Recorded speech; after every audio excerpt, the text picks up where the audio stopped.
But it really wasn't until about grade 7 when I actually got to know Peter and some of the more intricate parts of him. So I sat down.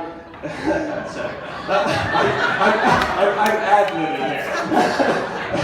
So I sat down at a lunchroom table with Peter at the start of grade 7. This was my first day of grade 7. It was a tough day for me. My mom had sent me to school with a peanut butter and jelly sandwich. Yeah. And so I sat at a different table than Peter, and I didn't bring lunch, I don't think, for the next 6 years. And instead of that, I brought a soccer ball. And so for the next 6 years, Peter and I played soccer outside. And that was through thick and thin, through -30, and all through those years, we were wearing shorts. So I grew up with Peter, and I was an aspiring videographer with him, making many movies, which I'm sure you can see on YouTube after this, if you would like. And we were aspiring mountaineers, and that happened as soon as we learned to drive. And so we stopped making movies, and we started scaling mountains and traversing glaciers. And to fuel these trips, we would bike all around the city, and eventually we would end up at the Mountain Equipment Co-op. And we would buy gear to spark the next adventure. So I have shared many things with Peter over the years. Some of these are slightly more unconventional. So Peter and I have co-ownership over a pair of ice axes.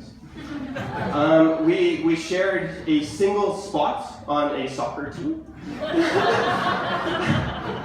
and we actually shared the experience of asking out the same girl, who was the first girl that we asked out each. That is a more longer story, not for now. But I've shared some of my most favorite memories with Peter. Yeah, so we were an inseparable unit, and we worked in tandem. Until one day.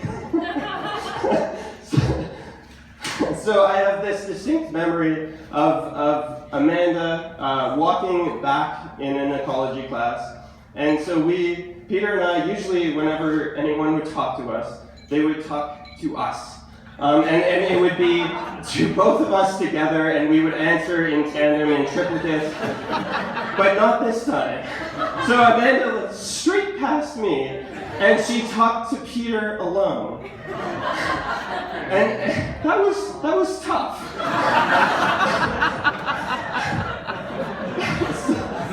So after that, I heard through the grapevine that Amanda had taken something special for me again. That their first date was at the Mountain Equipment Co-op, where I had sparked so many adventures of my life with Peter. And Amanda was coming in and sparking the adventure of her life with Peter.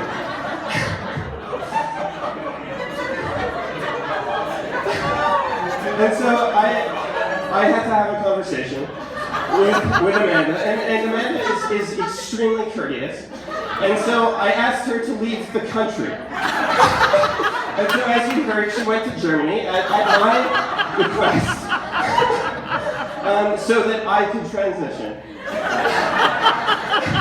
And so this was a negotiated transition, and it worked because Peter talked incessantly about Amanda all of those 4 months, which was wonderful. And so by the time Amanda got back, I was ready. and they began their relationship in earnest. And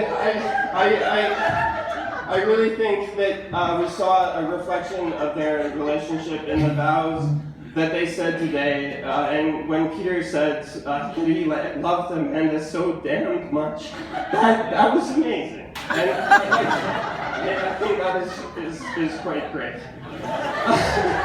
Another thing that I want to say is I visited Pieter and Amanda with Kristen in Ontario, and I was one of the things that I was struck by was the home that they had made together and the relationship that they had built. And this is a strong and an amazing foundation. Yeah. And Amanda, one of the things that I love about you is that you make Pieter a better Pieter. And that's amazing. And you have a hilariously rhetorical banter that is just a joy to watch and just observe, because that's the only option.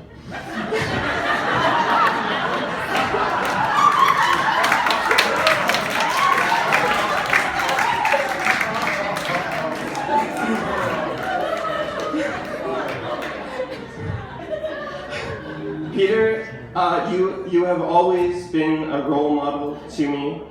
You're extremely special, and I look up to you in everything.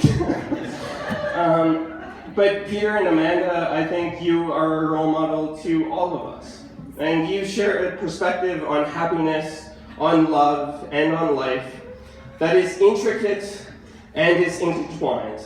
So, to Pieter and Amanda, I wish you all the best in the many years to come.